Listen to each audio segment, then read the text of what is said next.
Chapter 10. Threads of Memory Weave a Story. Mina carefully described the first photo. It's a young man, probably the same Brian Henderson from the ID, laughing, and a young woman with a bright smile is leaning into him. Mrs. Gable's smile widened. Ah yes, that sounds like Brian and his dear wife, Clara. He had the most beautiful smile, truly. Could light up a room.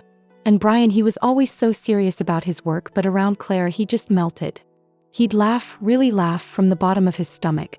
They were just perfect together, like two peas in a pod. Mina then described the second photo. They're standing arm in arm in front of a colorful backdrop, like from a fair or an old photo booth. A soft, nostalgic look came over Mrs. Gable's face. Oh, the county fair. That must be from their first date.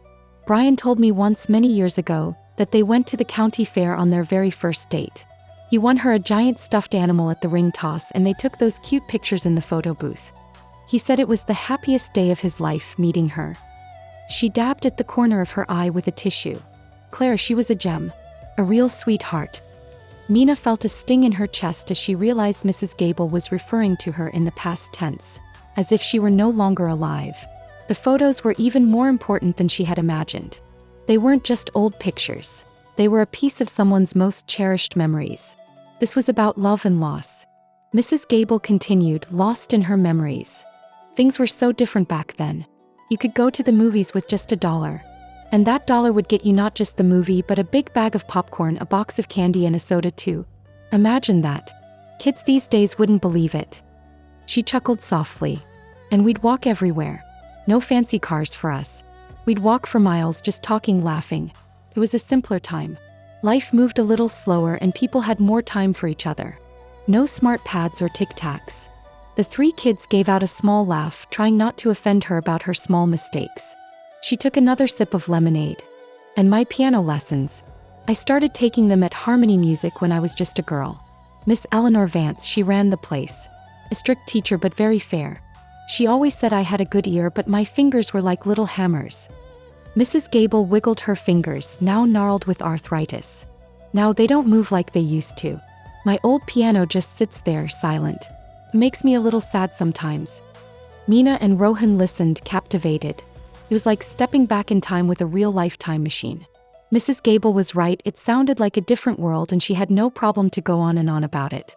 So, Rohan interjected gently, bringing her back to the present. You mentioned Brian Henderson was your piano tuner. Do you remember if he stayed in the area? Or where he might have moved? Mrs. Gable thought for a moment, tapping her chin. He did move. After Clara, after she passed, he sold his house on Maple Avenue. It was too big for him alone and held too many memories, I suppose. He moved to a smaller place, somewhere quieter. She paused, then her eyes brightened considerably. Wait a minute. I bet I still have his number. I keep an old Rolodex for all my important contacts, even after all these years. He always sends me a Christmas card even after he stopped tuning my piano. Such a thoughtful man. She pushed herself up from the armchair, a newfound energy in her movements. Just a moment, dears. She shuffled into another room and they could hear her rummaging through something. Mina looked at Rohan, her face glowing with excitement. A Rolodex. Can you believe it? She might actually have his number. This is it, Mina, he whispered back, a triumphant grin spreading across his face.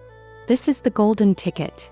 After a few minutes, Mrs. Gable reappeared holding a small, spinning card file, its plastic a bit yellowed with age.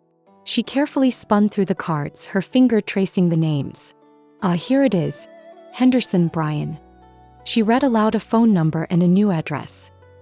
He moved to a senior living community, Meadowbrook Gardens. He said it was nice, lots of sunshine and smaller, easier to manage. Just outside of town. Mina felt a rush of emotions, relief, excitement, and a deep sense of gratitude towards Mrs. Gable. They had found him. The long journey of the wild goose chase was finally coming to an end. This was it. The last piece of the puzzle. Now there was only one thing left to do.